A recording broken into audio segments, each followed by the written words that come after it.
Hello students, लक्ष्य के online platform में सभी स्टूडेंट का स्वागत है। इलेक्ट्रॉनिक्स 5th सेमेस्टर में हम लोग आज यहाँ पे एक न्यू सब्जेक्ट इंट्रोड्यूस करेंगे। उस सब्जेक्ट का नाम है microwave and radar. Microwave and radar आपका मेन सब्जेक्ट है और इस सब्जेक्ट को स्टार्ट करने से पहले हम लोग इसके सिलेबस इंट्रोडक्शन को यहाँ पे डिस्कस करेंगे। सबसे पहले मैं अपना इंट्रोडक्शन आपको देता हूँ। मेरा नाम उज्जवल कुमार है, MTech in instrumentation and control engineering, और मेरे पास 10 ईयर का एक्सपीरियंस है different diploma and BTech student को पढ़ाने का। और आई थिंक 5 टाइम्स से माइक्रोवेव इंजीनियरिंग मैं यहाँ पे पढ़ा रहा हूँ। तो हम लोग यहाँ पे आज के सेशन में सबसे पहले तो सिलेबस का डिस्कशन करेंगे कि इसके अंदर हमको क्या क्या चीज़ पढ़ना है, कितना यूनिट्स है, कौन सा यूनिट किस टॉपिक से रिलेटेड है, इस चीज़ को हम लोग यहाँ पे डिस्कस करेंगे। तो आइए आज हम लोग सबसे पहले सिलेबस का डिस्कशन करते हैं और उसके बाद सिलेबस डिस्कशन के बाद हम लोग यूनिट वाइज लेक्चर को क्या करेंगे, प्रिपेयर करेंगे। काफ़ी इंटरेस्टिंग सब्जेक्ट है और इस सब्जेक्ट का यूटिलाइजेशन आगे भी आपको होगा। जब आप कम्पिटिटिव एग्ज़ाम जेईई का एग्ज़ाम देंगे तो उसमें इस सब्जेक्ट से भी क्वेश्चन पूछे जाते हैं। This is the main subject of your JEE examination. JEE examination का अगर क्वेश्चन आप एनालाइज करेंगे, बहुत सारी बुक्स हैं अवेलेबल, जेबी गुप्ता का बुक है, आरके राजपूत का बुक है, तो आप देखेंगे इस सब्जेक्ट से भी काफ़ी कुछ क्वेश्चन पूछे जाते हैं। इसलिए इस सब्जेक्ट को आपको काफ़ी ध्यान देना है। इस सेमेस्टर का इम्पॉर्टेंट सब्जेक्ट है ये आपका। चलिए तो हम लोग स्टार्ट करते हैं सिलेबस डिस्कशन को। यूनिट 1, यूनिट 2, 3, 4, 5 कहने का मतलब है कुल 5 यूनिट्स पढ़ने हैं। यूनिट 1 से यूनिट 4 तक जो होगा वो आपका माइक्रोवेव इंजीनियरिंग के टॉपिक्स होंगे और यूनिट 5 जो होगा वो रडार इंजीनियरिंग का क्या होगा, टॉपिक होगा। तो हम यूनिट बाय यूनिट आपको यहाँ डिस्कशन करके बताएंगे कि इसके अंदर हमको क्या क्या पढ़ना है। तो चलते हैं, सब्जेक्ट का नाम है हमारा माइक्रोवेव एंड रडार, ठीक है। तो सबसे पहले हम यूनिट 1 का डिस्कशन करेंगे। यूनिट 1 ये आपका यूनिट 1 है। इस यूनिट 1 में आप देखिए सबसे पहले यहाँ पे क्या है इस यूनिट 1 में, इसको हम लोग यहाँ पे देखते हैं। तो यूनिट 1 जो है ये आपका है introduction to microwave. Unit 1 is your introduction to microwave. इसमें क्या पढ़ना है आपको, सबसे पहले तो मैं आपको बताऊंगा कि माइक्रोवेव क्या होता है। व्हाट इज़ माइक्रोवेव, इसको माइक्रो क्यों बोला जाता है, ठीक है।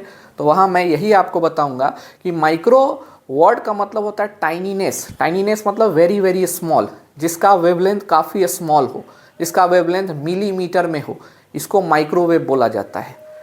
तो अगर वेवलेंथ मिलीमीटर में होगा तो वेवलेंथ का इन्वर्स क्या होता है, फ्रीक्वेंसी होता है।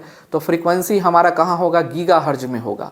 तो वहाँ पे हम डिफाइन करके बताएंगे कि एक प्रकार का इलेक्ट्रोमैग्नेटिक वेव जिसका वेवलेंथ काफ़ी छोटा होता है, जिसका वेवलेंथ 30.5 सेंटीमीटर या उससे कम हो और जिसकी फ्रीक्वेंसी 1 गीगाहर्ट्ज से 1000 गीगाहर्ट्ज के बीच में हो, इस प्रकार के इलेक्ट्रोमैग्नेटिक वेव को माइक्रोवेव बोला जाता है।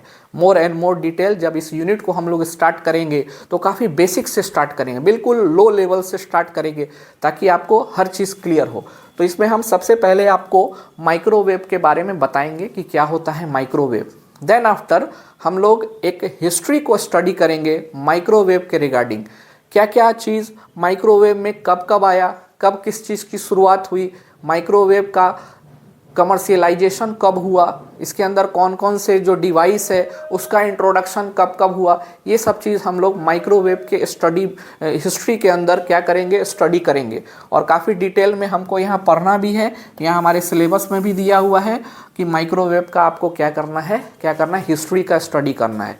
देन आफ्टर हमको माइक्रोवेव का एप्लीकेशन देखना है कि माइक्रोवेव का कहाँ कहाँ यूज़ होता है, कहाँ कहाँ हम इसका एप्लीकेशन करते हैं। इंडस्ट्री में करते हैं, हाउस होल्ड में करते हैं, डिफेंस में करते हैं, रिसर्च वर्क में करते हैं, मेडिकल इंस्ट्रूमेंटेशन में करते हैं, मेडिकल में करते हैं। इन सब जगह पे माइक्रोवेव का कहाँ कहाँ यूज़ होता है, क्या यूज़ होता है, इसका भी हम लोग क्या करेंगे, डिटेल वे में स्टडी करेंगे। इसके बाद माइक्रोवेव के डिफरेंट पैरामीटर्स आएंगे। माइक्रोवेव का डिफरेंट पैरामीटर्स आएगा। कुछ हमारे माइक्रोवेव के फ्रीक्वेंसी रेंज आएंगे जो कि institute of electrical and electronics engineers IEEE द्वारा स्पेसिफाई किया गया है उसका हम लोग एक ब्रीफ स्टडी करेंगे, ठीक है। उसके बाद फिर जो हमारा टॉपिक आएगा वो आएगा advantage of microwave and disadvantage of microwave.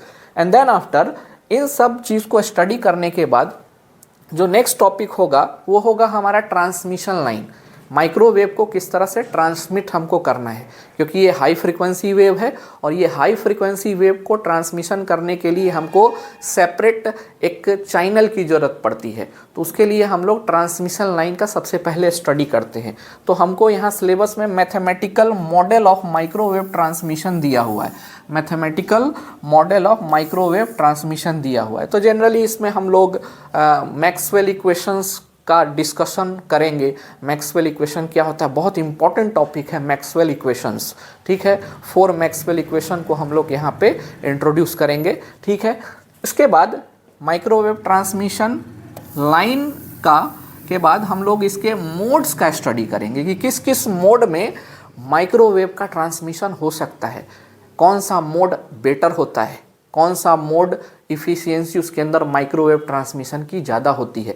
इन सब चीज़ का यहाँ पे क्या होगा, स्टडी होगा।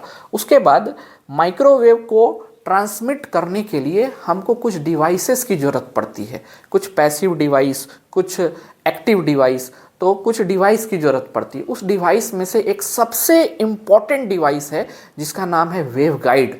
वेव गाइड, ठीक है। यहाँ देखिए वेव गाइड यहाँ दिया हो। Wave guide is one of the most important topic. ये सबसे इम्पॉर्टेंट टॉपिक है।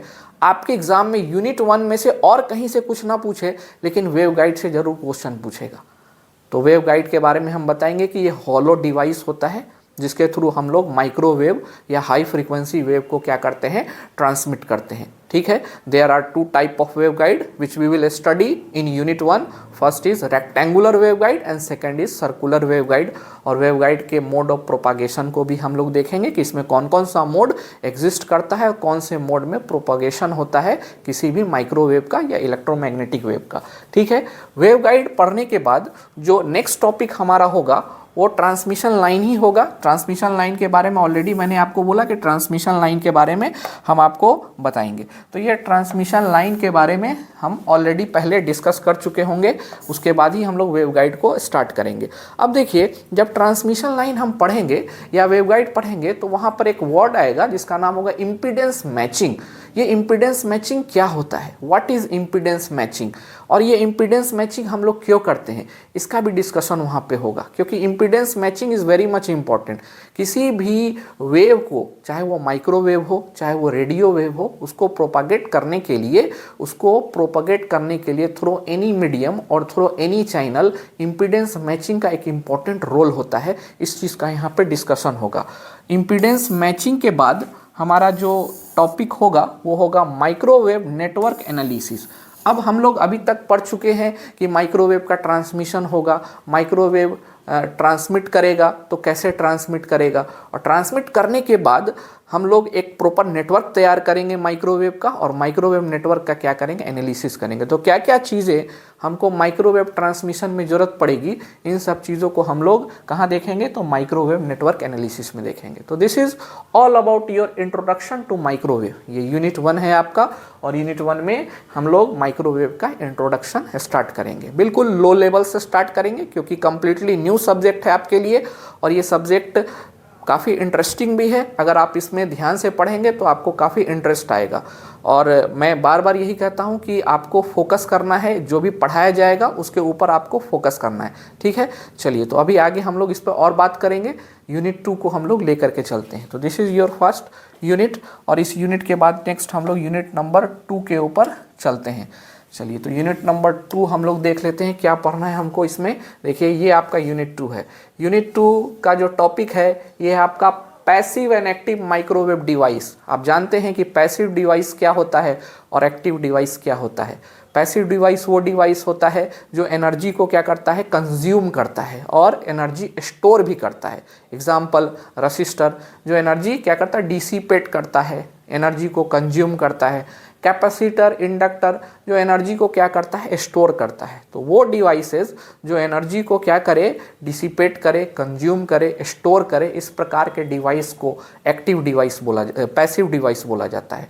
और एक्टिव डिवाइस कौन सा डिवाइस होता है, वो डिवाइस जो कि किसी भी एनर्जी प्रोवाइड कराए, एनर्जी को प्रोवाइड कराए या फिर किसी सिग्नल में एम्प्लीफिकेशन करे, सिग्नल को एम्प्लीफाई करे, उसको एक्टिव डिवाइस बोला जाता है। जैसे current source, voltage source, bipolar junction transistor की अगर हम बात करें तो operational amplifier, these all are the example of what active device. तो इसके अंदर अब जो एक्टिव और पैसिव डिवाइस आपको पढ़ना है वो जनरल एक्टिव और पैसिव डिवाइस नहीं पढ़ना है, अब वो एक्टिव और पैसिव डिवाइस पढ़ना है जो माइक्रोवेव के ऊपर वर्क करे, क्योंकि microwave is a high frequency wave, और हाई फ्रीक्वेंसी सिग्नल अगर आप किसी कन्वेंशनल डायोड से, कन्वेंशनल ट्रांजिस्टर से पास करा दोगे तो conventional transistor high frequency signal को हैंडल नहीं कर पाएगा। कहने का मतलब है कि सिंपल पीएन जंक्शन डायोड या सिंपल ट्रांजिस्टर अगर हम ले आते हैं और उसमें हाई फ्रीक्वेंसी माइक्रोवेव सिग्नल को देते हैं तो वो हाई फ्रीक्वेंसी माइक्रोवेव सिग्नल के कारण उसके अंदर बहुत सारे क्या आएंगे, डिमेरिट्स स्टार्ट हो जाएंगे, बहुत सारा उसका क्या होने लगेगा, उसके अंदर डिग्रेडेशन होने लगेगा, क्योंकि वो सिंपल डिवाइस जो है, simple PN junction diode, simple transistor, ये सब हाई फ्रीक्वेंसी सिग्नल को हैंडल नहीं कर पाते हैं। क्यों नहीं कर पाते हैं, इसका भी डिस्कशन हम लोग करेंगे। तो हमको क्या करना होगा, एक special type of diodes, special type of transistors क्या करना होगा, बनाना होगा, जो कि हाई फ्रीक्वेंसी माइक्रोवेव सिग्नल को क्या कर सके, हैंडल कर सके। इसलिए हम लोग वहाँ पे स्टडी करेंगे active and passive microwave devices के बारे में। तो जनरली इसके अंदर अभी हम आपको सिंपल बताएंगे कि डायरेक्शनल कपलर होता है हमारा, डायरेक्शनल कपलर का हम लोग यूज़ करते हैं। उसके बाद फिर पावर डिवाइडर का यूज़ करते हैं। माइक्रोवेव पावर को अगर हमको डिवाइड करना हो या माइक्रोवेव पावर को हमको ऐड करना हो तो उसके लिए हम लोग पावर डिवाइडर का यूज़ करते हैं। जनरली हमारे पास माइक्रोवेव जंक्शन होते हैं, माइक्रोवेव जंक्शन होते हैं जिससे हम लोग पावर को डिवाइड करते हैं, पावर को ऐड करते हैं। तो अब इसमें बताया जाएगा। उसके बाद आपका attenuator, microwave attenuator. Microwave attenuator में डिफरेंट टाइप्स के माइक्रोवेव एटीन्यूएटर होते हैं, फिक्स्ड एटीन्यूएटर, वेरिएबल एटीन्यूएटर, है ना। तो डिफरेंट टाइप्स के एटीन्यूएटर के बारे में बताया जाएगा, जो कि हमारे स्ट्रेंथ को, माइक्रोवेव सिग्नल के स्ट्रेंथ को क्या करता है, रिड्यूस करता है। ठीक है, तो ये एटीन्यूएटर के बारे में आपको बताया जाएगा। नेक्स्ट है आपका माइक्रोवेव रेजोनेटर। माइक्रोवेव रेजोनेटर क्या होता है, इसके बारे में हम यहाँ पे डिस्कस करेंगे यूनिट 2 में। अब ये जो आप देख रहे हैं, डायरेक्शनल कपलर है, पावर डिवाइस है, एटीन्यूएटर है, रेजोनेटर है, these are passive microwave device. ये पैसिव माइक्रोवेव डिवाइस है। इसके बाद आपको एक्टिव माइक्रोवेव डिवाइस में डायोड्स के बारे में पढ़ना है।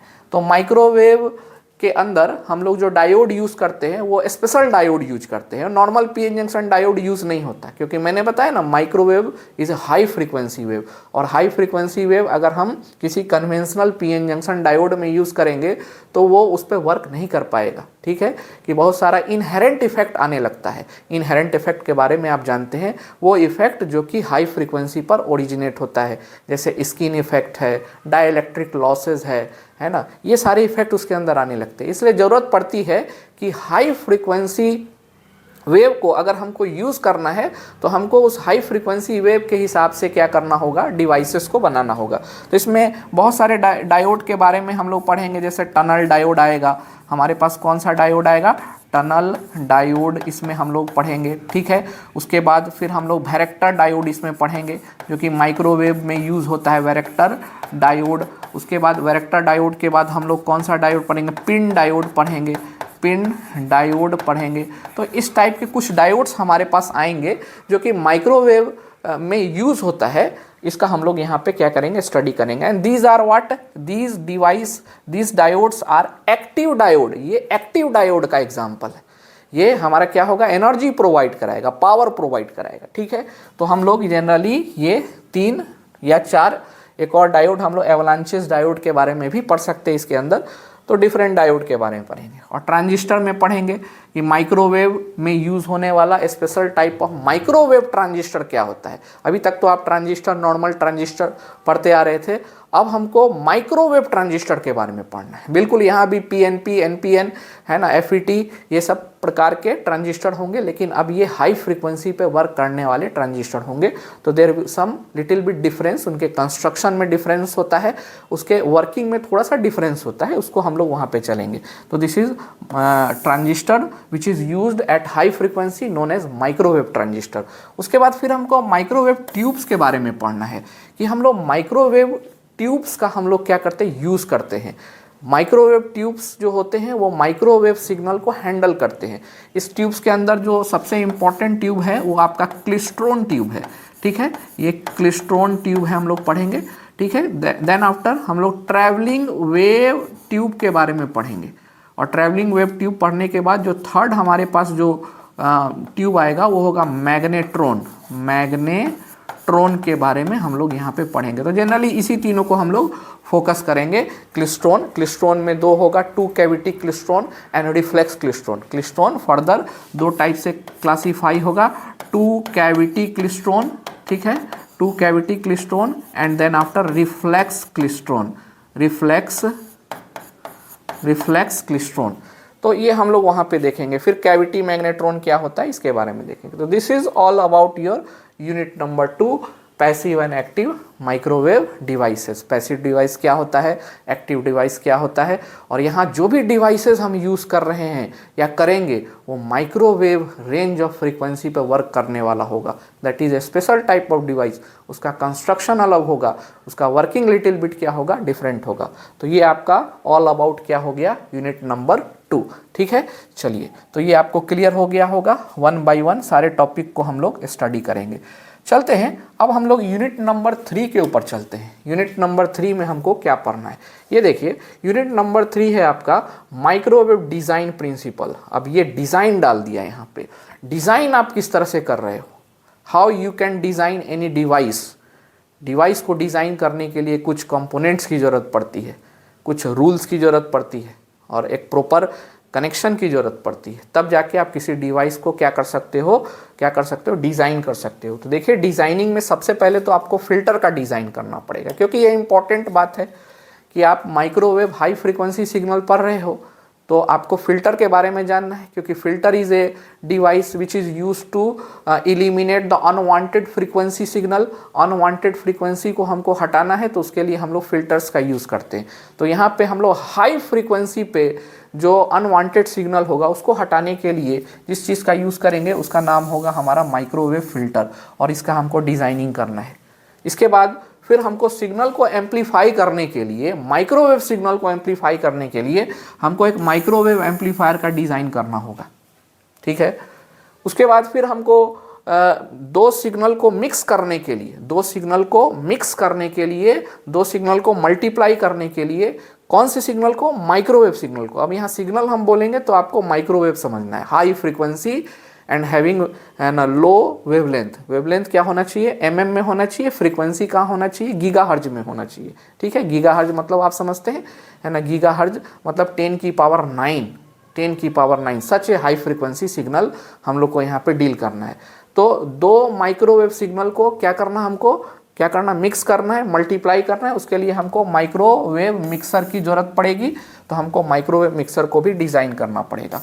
अब हमको माइक्रोवेव सिग्नल को जनरेट करना है, तो जनरेट करने के लिए आप जानते हैं सिग्नल जनरेटर ऑसिलेटर्स होते हैं। ऑसिलेटर से हम क्या करते हैं, सिग्नल को जनरेट करते हैं। तो यहाँ पे हमको माइक्रोवेव सिग्नल को जनरेट करने के लिए माइक्रोवेव ऑसिलेटर का डिज़ाइन करना पड़ेगा। तो यहाँ हम लोग को माइक्रोवेव ऑसिलेटर्स का क्या करना होगा, डिज़ाइन करना होगा। एंड लास्टली, माइक्रोवेव को अगर हमको क्या करना है, ट्रांसमिट करना है, तो हमको माइक्रोवेव एंटीनास की ज़रूरत पड़ेगी, माइक्रोवेव एंटीना की ज़रूरत पड़ेगी। तो हम लोग यहाँ पे माइक्रोवेव एंटीना के बारे में पढ़ेंगे। इसमें डिफरेंट टाइप के एंटीनाज आ जाएंगे, जैसे हमारा सबसे इम्पॉर्टेंट होगा हॉर्न एंटीना, ठीक है। हमारा क्या होगा, हॉर्न एंटीना होगा।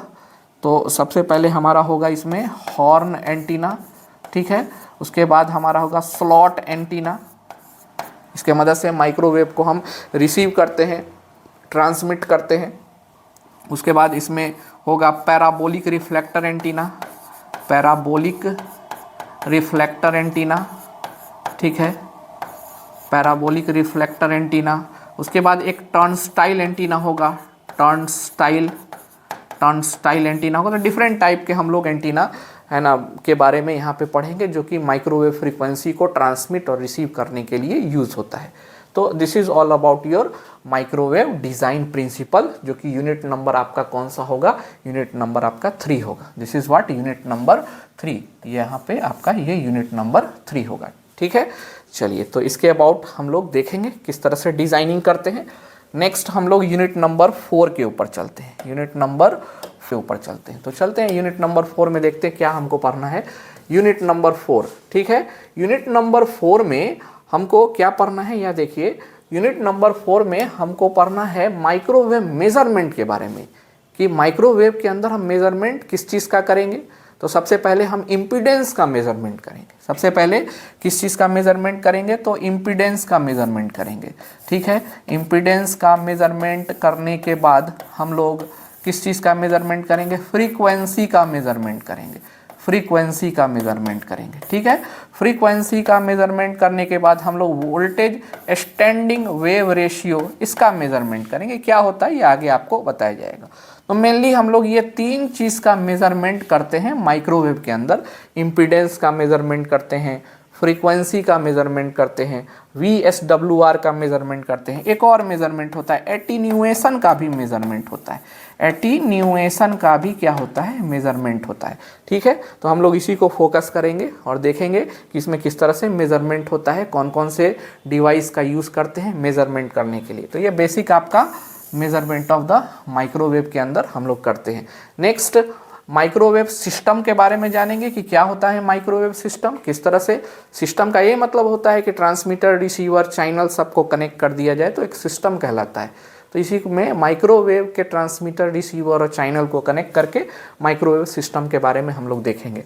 Then after we will study the effect of microwave on human body. ये बहुत ही इंपॉर्टेंट टॉपिक है कि माइक्रोवेव का प्रभाव ह्यूमन बॉडी पे, मनुष्य के ऊपर कैसा पड़ता है, क्योंकि ये हाई फ्रीक्वेंसी सिग्नल है और हाई फ्रीक्वेंसी सिग्नल है तो जाहिर सी बात है कि ये ह्यूमन बॉडी के ऊपर कुछ ना कुछ एडवर्स इफेक्ट डालेगा, कुछ ना कुछ ऐसा प्रभाव डालेगा जिससे हो सकता है कि सेल हमारा डैमेज हो जाए ह्यूमन बॉडी के अंदर।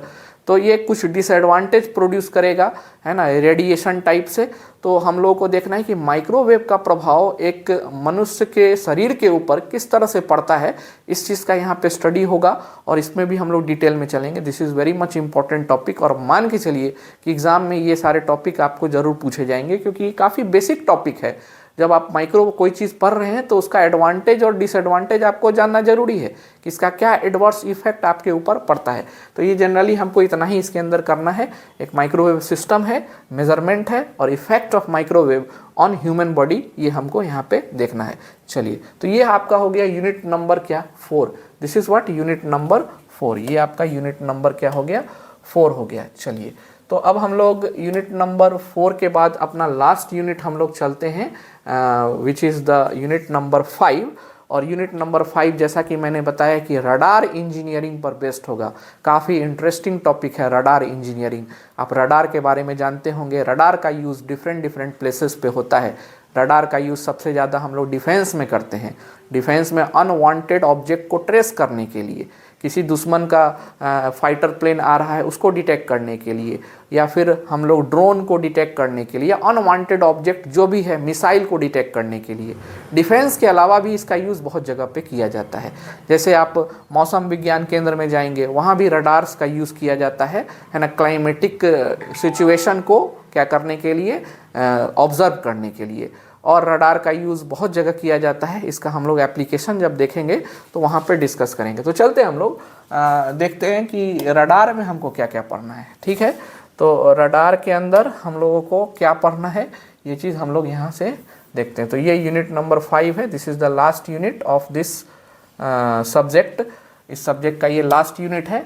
इसमें सबसे पहले आपको डॉपलर इफेक्ट के बारे में पढ़ना है। फिजिक्स में आप लोगों ने डॉपलर इफेक्ट के बारे में पढ़ा होगा। यहाँ भी मैं आपको बताऊंगा कि क्या होता है डॉपलर इफेक्ट, क्योंकि डॉपलर इफेक्ट पर रडार बेस्ड होता है और इसको डॉपलर रडार बोला जाता है, जो कि आपको यहाँ पे देखिए पढ़ना भी है। ये continuous wave Doppler radar, CW का मतलब कंटिन्यूअस वेव डॉपलर रडार। तो इसमें हम सबसे पहले आपको रडार के बारे में बताएंगे कि क्या होता है रडार, और एक ब्लॉक डायग्राम बनाएंगे, और फिर रडार के प्रिंसिपल को बताएंगे, and then after we will have a Doppler effect. उसके बाद आपका continuous wave Doppler radar, block diagram दे भी दिया यहाँ पे, ऑपरेशन एंड एप्लीकेशन, इसके एप्लीकेशन को देखेंगे और इसके ऑपरेशन को देखेंगे। किसके एप्लीकेशन एंड ऑपरेशन को देखेंगे? CW डॉपलर रडार के। पहले ब्लॉक डायग्राम देखा जाएगा CW डॉपलर रडार का, तब उसका ऑपरेशन कैसे वर्क करता है वो देखा जाएगा, और क्या एप्लीकेशन होता है, कहाँ कहाँ यूज़ होता है ये देखा जाएगा। इसके बाद हमको FMCW रडार के बारे में पढ़ना है, ठीक है। तो FMCW रडार में हम सबसे पहले वही चीज़ फिर करना है, हमको ब्लॉक डायग्राम देखना है FMCW रडार का, फिर इसका ऑपरेशन हमको करना है, उसके बाद फिर इसके एप्लीकेशंस को हमको देखना है, ठीक है। इसके बाद थर्ड टाइप्स का रडार जो आप पढ़ेंगे वो MTI रडार है। MTI means moving target indicator.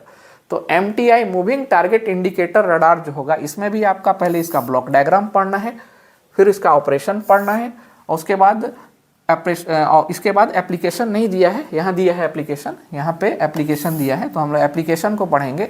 Operation जब पढ़ेंगे तो उसमें एक कंसेप्ट आएगा जिसको ब्लाइंड स्पीड बोला जाता है। ब्लाइंड स्पीड क्या होता है ये बताया जाएगा वहाँ पे जब इस टॉपिक को हम लोग डील करेंगे। तो इसके बाद आपका नेक्स्ट जो है ऑटोमेटिक टारगेट डिटेक्शन रडार, ठीक है ना, ये भी एक प्रकार का रडार होता है। तो कितने टाइप के रडार हो गए?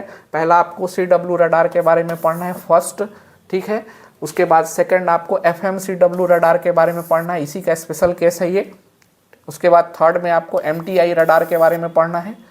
उसके बाद आपको fourth number automatic target detection radar के बारे में पढ़ना है। तो ये कुल आपके कितने हो गए? 4 टाइप के रडार इसके अंदर हम लोग पढ़ेंगे, और काफ़ी इंटरेस्टिंग ये टॉपिक होगा।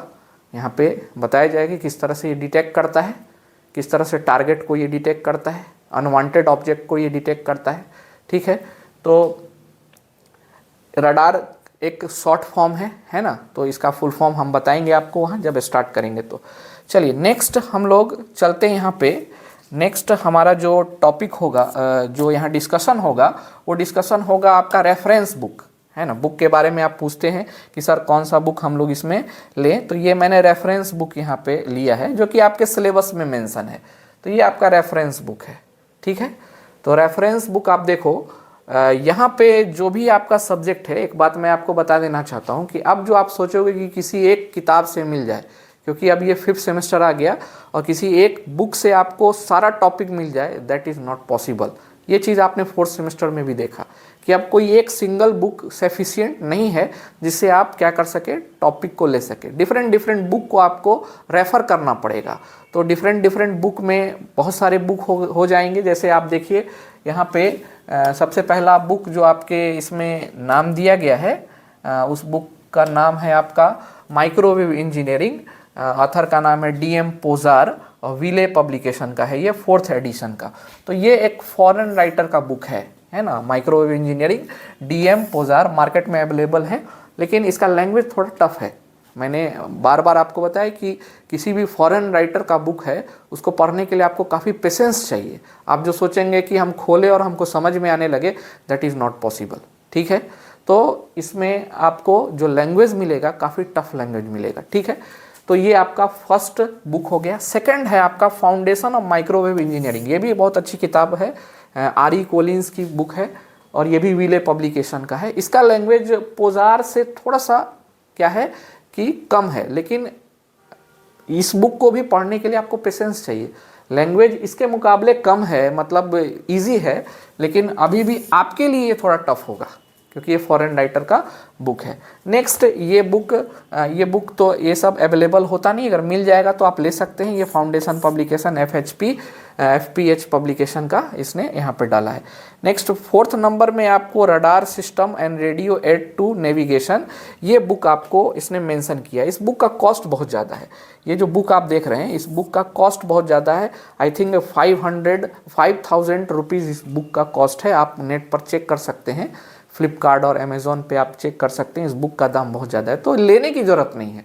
इसमें से कोई भी बुक लेने की ज़रूरत नहीं है, क्योंकि ऑलरेडी इसमें जो भी बुक्स हैं यहाँ पे, ये बुक मेरे पास अवेलेबल है और हम जो नोट्स बनाते हैं या बनाएंगे, क्योंकि सब्जेक्ट इज़ टोटली न्यू, पहले भी पढ़ना था लेकिन पहले जो कंटेंट था और अभी जो न्यू सिलेबस में कंटेंट है दोनों अलग अलग है। तो अभी जो हम यहाँ पे फ्रेम करेंगे, जो भी नोट्स बनाएंगे, उस नोट्स में जितने भी बुक होंगे और उसके इंपॉर्टेंट पॉइंट्स होंगे सबको इंक्लूड करेंगे। तो मेरा जो नोट्स होगा दैट इज़ सफिशिएंट, है ना। इससे पहले भी 4th सेमेस्टर में जो भी स्टूडेंट पढ़े होंगे वो जानते होंगे कि नोट्स प्रोवाइड कराया जाता है और प्रॉपर नोट्स होता है। उस नोट्स को आप रखेंगे वो आगे भी आपको काम देगा, क्योंकि मैंने देखा बहुत सारे स्टूडेंट्स जब पास आउट हो जाते हैं और कहीं तैयारी करने जाते हैं तो वो वापस फ़ोन करते हैं, कहते हैं कि सर हमको इस सब्जेक्ट का नोट्स चाहिए जो आपने पढ़ाया था, मेरे पास था तो मिस हो गया। तो मिस नहीं होना चाहिए, आपको ज़रूरत पड़ेगा, अभी नहीं पता चल रहा है, जब आप आगे जाओगे तो आपको उस नोट्स की ज़रूरत पड़ेगी। तो इसलिए notes is very much important.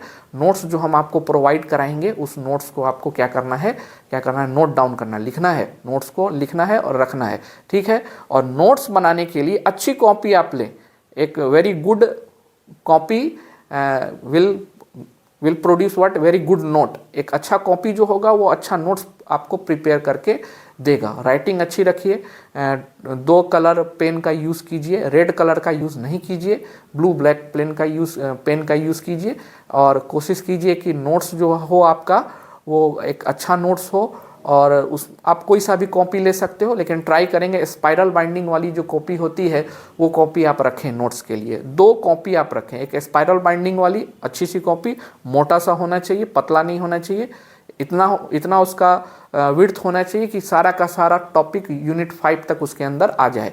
ऐसा नहीं कि 2-2, 3-3 कॉपी हमको बनाना पड़े कि कैरी करके कोई इधर छोड़ दे कोई उधर छोड़ दे, ठीक है। तो 2 कॉपी बनाएंगे, एक स्पाइरल बाइंडिंग वाली कॉपी बनाएंगे और एक हम जनरल रफ बनाएंगे। रफ में हम जो भी रफ वर्क होगा, जब हम ऑनलाइन क्लास देखते रहेंगे तो कुछ रफ वर्क करने की ज़रूरत होगी तो उसको वहाँ पे करेंगे। तो एक अच्छा नोट्स बनाएंगे तो आपके एग्ज़ाम के टाइम में वो नोट्स आपको काफ़ी हेल्पफुल होगा। ये मुझे बताने की ज़रूरत नहीं है, आप लोग 5th सेमेस्टर में आ चुके हैं, ठीक है। चलिए, तो ये हमारे कुछ रेफरेंस बुक हो गए। इसमें एक बुक और मैं ऐड करना चाहता हूँ, माइक्रोवेव एंड रडार की एक बुक आती है एम कुलकर्णी की, है ना। एम कुलकर्णी काफ़ी फेमस है, मार्केट में आप जाएंगे तो आप कहेंगे कि हमको माइक्रोवेव का एम कुलकर्णी का बुक दीजिए, तो वो आपको निकाल के देगा। उसमें माइक्रोवेव भी है और रडार भी है, उसका लैंग्वेज काफ़ी सिंपल लैंग्वेज है।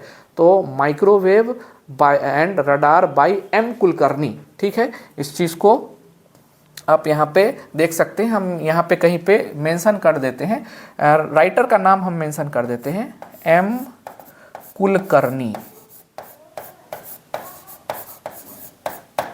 ठीक है। इसको आप लोग ले सकते हैं अपने रेफरेंस के लिए, अदरवाइज मैंने बोला कि बुक की ज़रूरत नहीं पड़ेगी आपको। यहाँ जो भी मैटर हम आपको देंगे, जो भी नोट्स हम देंगे, that is sufficient up to the JE level examination. JE level के एग्जामिनेशन तक वो आपका नोट्स क्या होगा, सफिशिएंट होगा, और आपके डिप्लोमा के एग्ज़ाम में तो मोर देन सफिशिएंट होगा, ठीक है।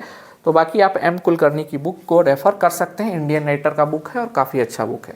चलिए, तो ये हमारा क्या हो गया, इंट्रोडक्शन हो गया about syllabus, reference book.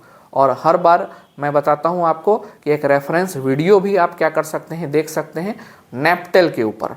नेपटेल NEPTEL क्या होगा, नेपटेल हमारा एक NEPTEL, नेपटेल के ऊपर माइक्रोवेव का आपको वीडियोस देखना है। IIT बॉम्बे और IIT गुवाहाटी के द्वारा वीडियोस डाला गया है, IIT के प्रोफेसर उसमें पढ़ाए हैं, तो आप उसको देख सकते हैं। अगर आपको वहाँ से हेल्प मिलेगा तो अच्छी बात है, उसको भी आप रेफ़र कर सकते हैं। तो नेपटेल पे आप लोग देख सकते हैं, जो कि HRD मिनिस्ट्री इंडियन गवर्नमेंट द्वारा ये स्पॉन्सर किया गया है, ताकि जो स्टूडेंट IIT में नहीं पढ़ते हैं, अदर देन IITs में पढ़ते हैं, तो उनका भी टेक्निकल नॉलेज को हमको इन्हेंस करना है, तो उनके लिए ये लोग लेक्चर का प्रिपरेशन करते हैं। तो आप लोग भी देख सकते हैं, और सिंपल इंग्लिश में वो पढ़ाते हैं, काफ़ी टफ इंग्लिश नहीं होता है, आप आराम से इसको समझ सकते हैं। तो ये आपका ऑल अबाउट क्या हो गया, एक जो न्यू सब्जेक्ट है 5th सेमेस्टर का, माइक्रोवेव एंड रडार, इसका पूरा कंटेंट आपका हो गया। अब हम लोग जो नेक्स्ट स्टार्ट करेंगे यूनिट 1 से स्टार्ट करेंगे। आपने देखा यूनिट 1 में हमको क्या क्या पढ़ना है, तो यूनिट 1 में हमको जो चीज़ पढ़ना है, चलिए हम लोग एक बार फिर से यूनिट 1 को ले आते हैं। यहाँ पे यूनिट 1 में हमको क्या पढ़ना है, यूनिट 1 में इंट्रोडक्शन ऑफ माइक्रोवेव। तो इंट्रोडक्शन टू माइक्रोवेव के अंदर ये सारे चीज़ पढ़ने हैं। तो हम लोग जो नेक्स्ट लेक्चर प्रिपेयर करेंगे, हम जो नेक्स्ट लेक्चर आप लोग को देंगे वो जस्ट यूनिट 1 से स्टार्ट होगा। और यूनिट 1 से सबसे पहला जो टॉपिक हम स्टार्ट करेंगे वो होगा कि व्हाट इज़ माइक्रोवेव। ठीक है, चलते हैं। तो ये हमारा ब्रीफ इंट्रोडक्शन ऑफ सिलेबस था। ठीक है, और ये काफ़ी इंटरेस्टिंग सब्जेक्ट है अगर आप इसको पढ़ते हैं रेगुलर। मैं हर बार बोलता हूँ कि रेगुलर किसी चीज़ में आप रेगुलरिटी डाल लें तो वो आपके लिए धीरे धीरे आसान होता जाएगा। और अगर आप रेगुलर नहीं पढ़ोगे, ध्यान नहीं दोगे तो ये आपके लिए टफ भी हो सकता है और होता भी है स्टूडेंट के लिए। लेकिन काफ़ी इंटरेस्टिंग है। माइक्रोवेव एंड रडार नाम से ही आप लोग को क्लियर होता होगा कि ये बहुत ही इंटरेस्टिंग टॉपिक्स इसके अंदर आने वाले हैं। तो इसको काफ़ी ध्यान से पढ़ना है, डेली लेक्चर देखना है। कोशिश करेंगे कि लेक्चर से ही नोट्स बनाएं, इससे आपको फ़ायदा होगा। बार बार ये बात बोलते हैं, बाकी तो नोट्स आपको प्रोवाइड कराया ही जाएगा। जैसे यूनिट खत्म होगा नोट्स आपको मिल जाएगा। ठीक है, ऑब्जेक्टिव क्वेश्चन मिल जाएंगे, सब्जेक्टिव क्वेश्चन मिल जाएंगे। ठीक है, लाइव क्लासेस मिलेंगे। लेकिन आपको भी मेहनत करना पड़ेगा, आपको भी नोट्स को साथ साथ लेक्चर को देखते हुए प्रिपेयर करना होगा। जिस दिन जो लेक्चर आ जाए कोशिश करना उसी दिन उस लेक्चर को देखना है और उस लेक्चर के नोट्स को हमको क्या करना है, नोट डाउन करना है खुद से। ठीक है, लेक्चर बहुत ज़्यादा देर का होगा नहीं, मुश्किल से बहुत ज़्यादा होगा 30 मिनट्स, उससे ज़्यादा का लेक्चर हम प्रिपेयर नहीं करेंगे।